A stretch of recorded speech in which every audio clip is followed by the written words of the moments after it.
To him every other week. You got JD Silver, Tim Webb, and Marcus Thompson on the UMA guest line. Marcus, what's going on, man? How are you?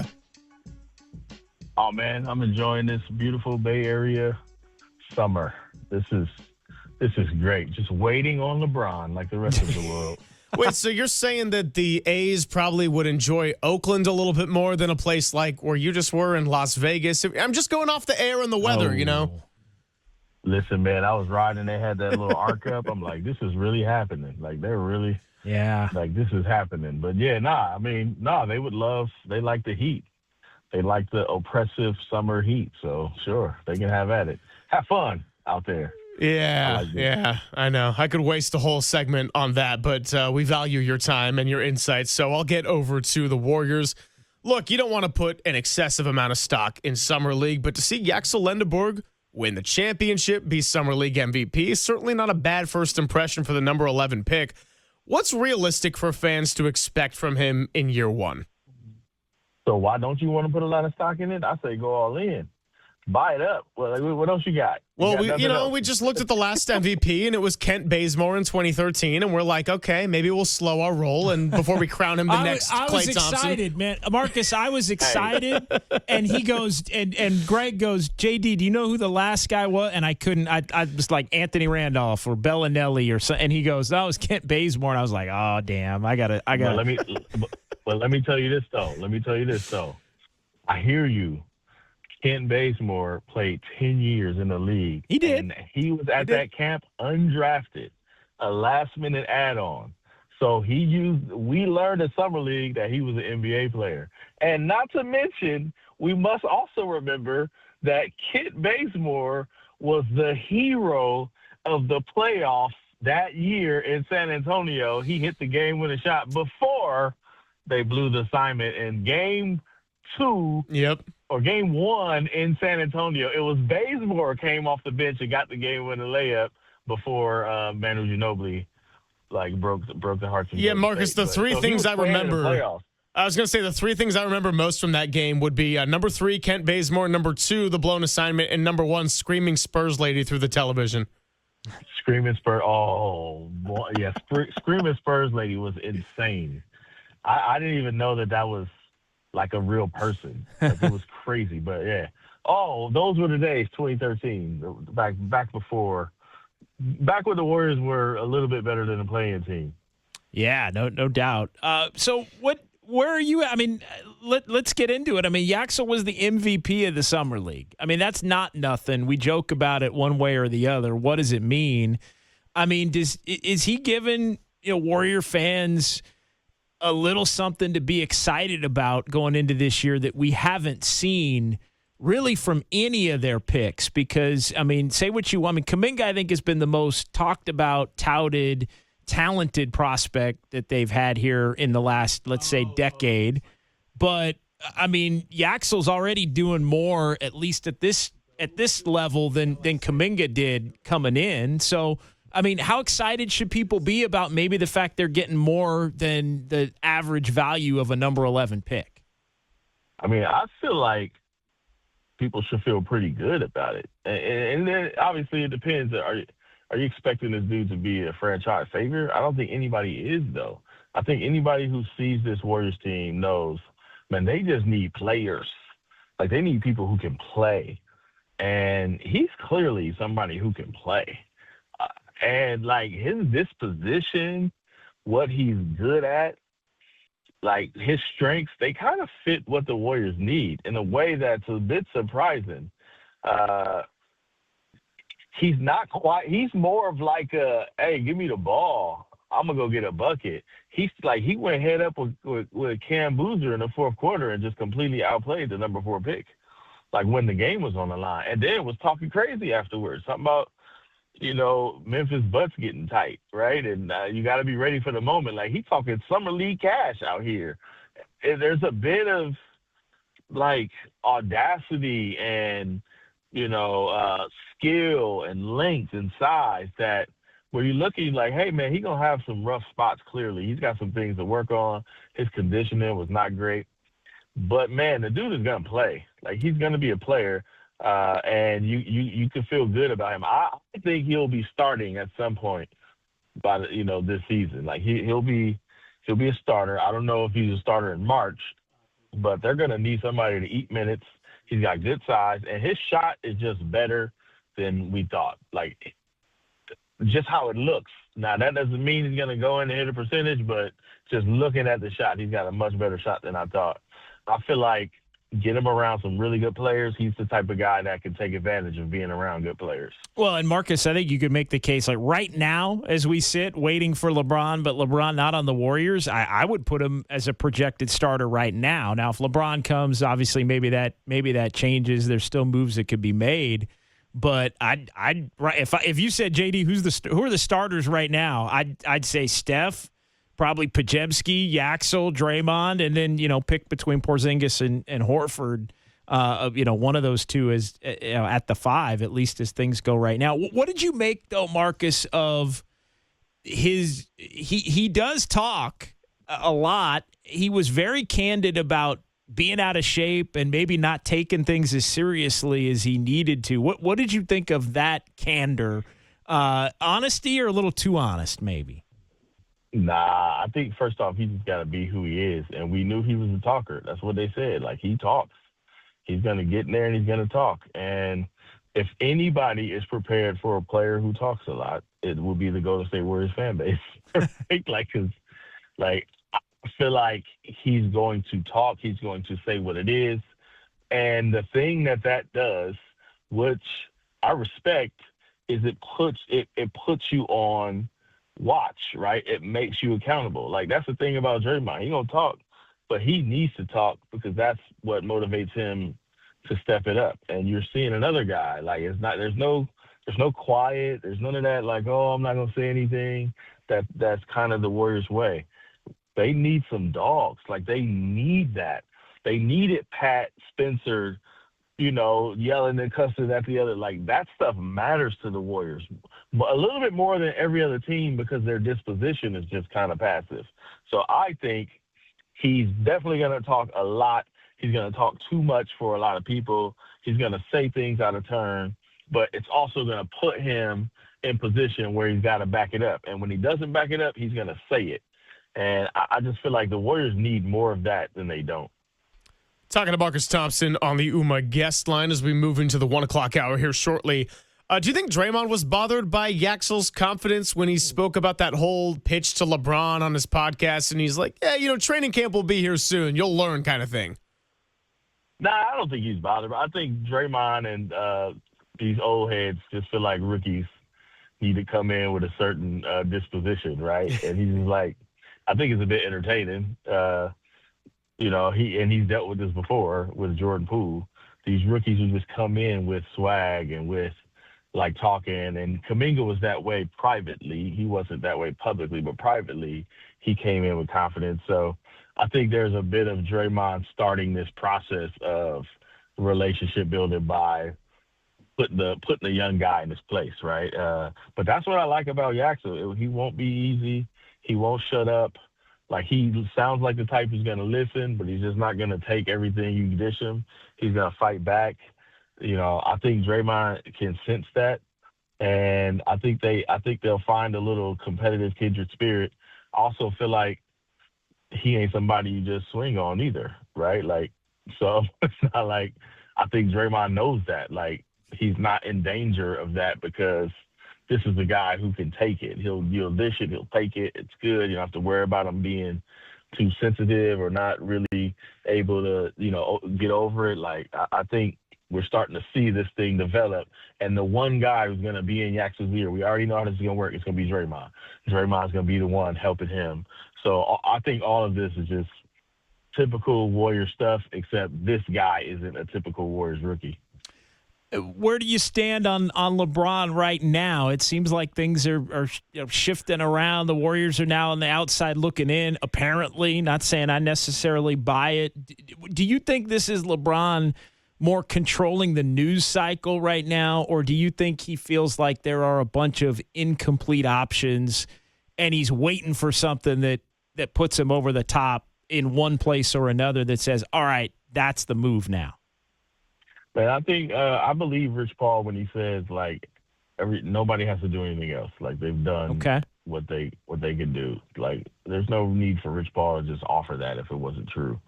I think Brian maybe knows. I just think there are also some other factors, and perhaps that thing that Rich Paul is saying that they've already done. Like maybe it's not public, right? There's some, like for instance, if it's like, hey, you got to get rid of James Harden, they probably told him, yeah, we found a deal, right? Who knows? Whatever the case may be, I don't know what it is, but I just feel like Bron probably at this point knows where he's going, and there are some other factors in the way.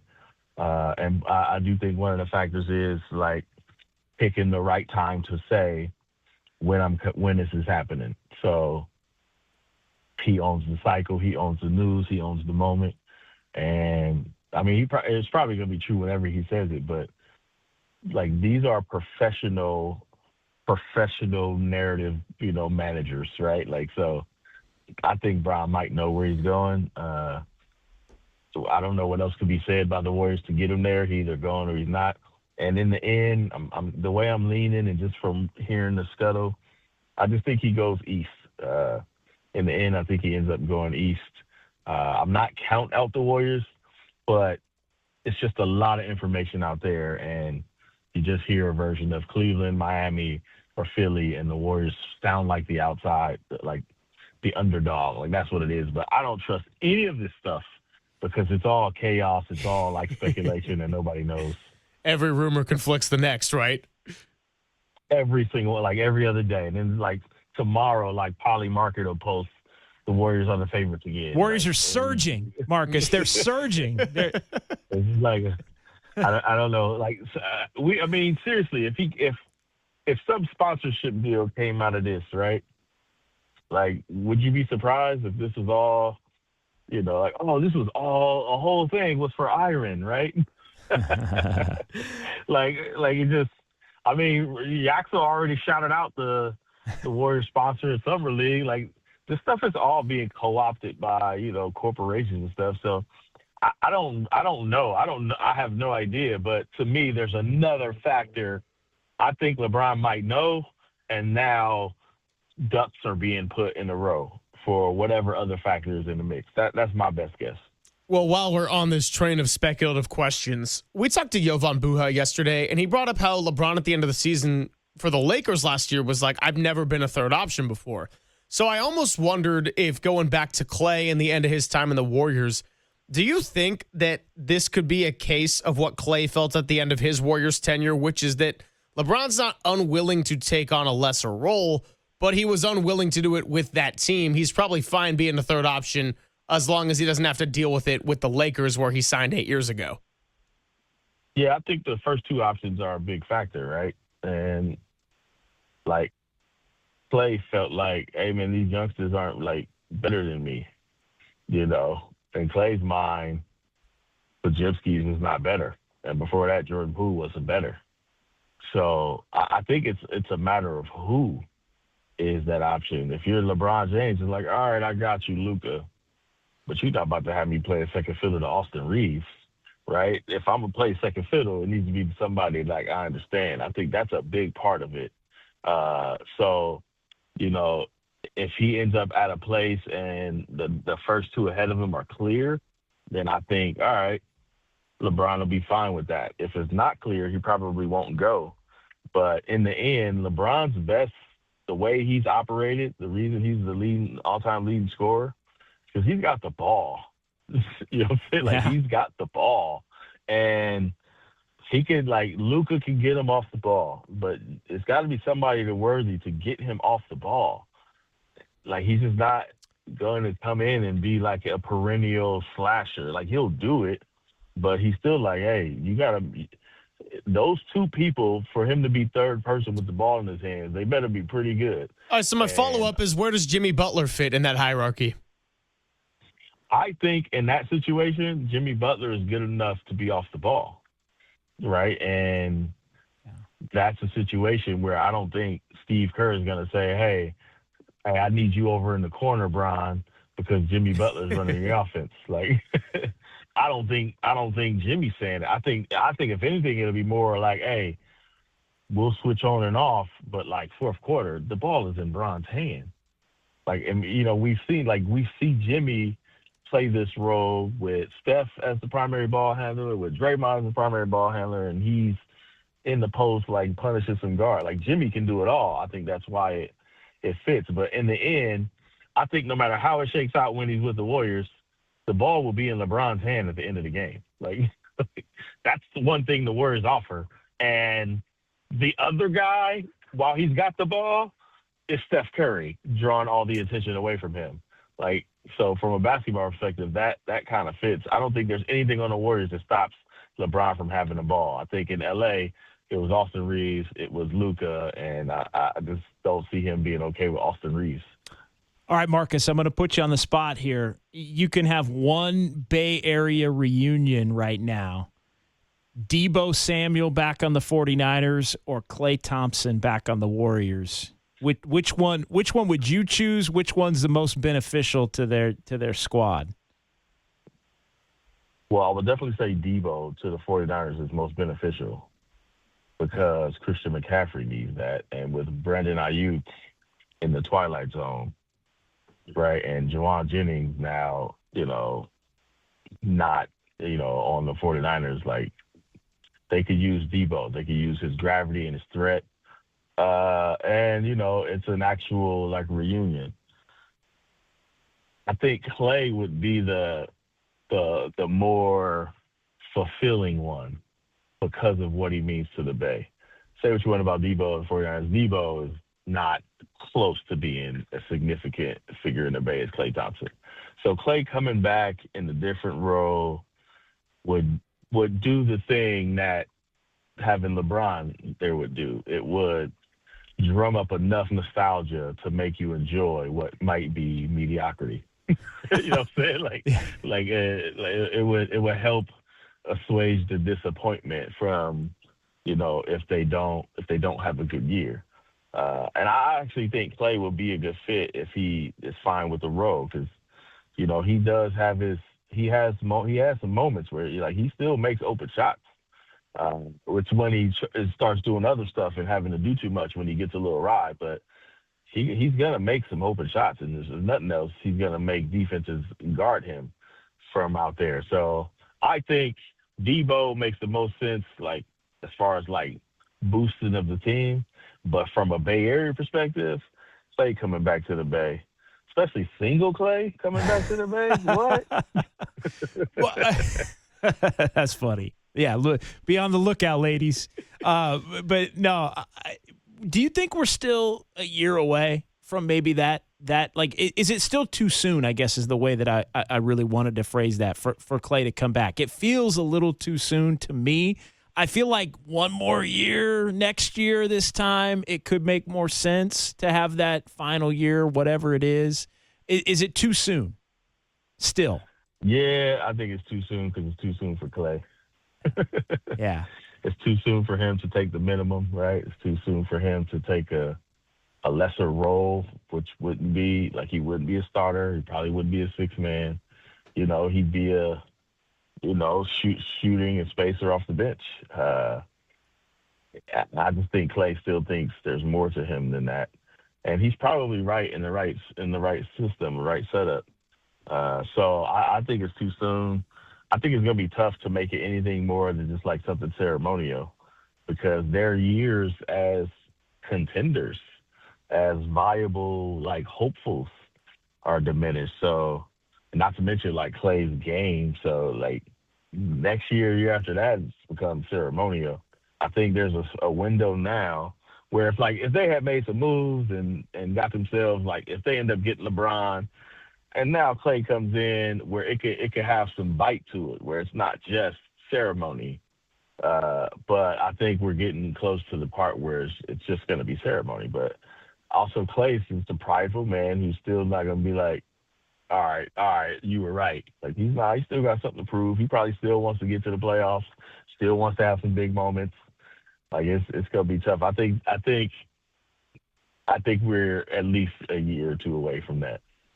Marcus, always good catching up with you. And the next time we talk, We better have a resolution on this LeBron thing. I mean, I think we will, but it just keeps getting pushed back, and every rumor contradicts the next. So who knows? What you gonna do? What you gonna do if we don't have a resolution? Nothing. Just keep yapping. You're going to do like the rest of us. Yep. That's exactly what you're going to do. Keep talking. Fall in line to Clutch Universe, baby. That's what you're going to do. Hey, at least I'll own it, all right? You're 100% right about that. So thanks for joining us, and we'll catch you in a couple of weeks.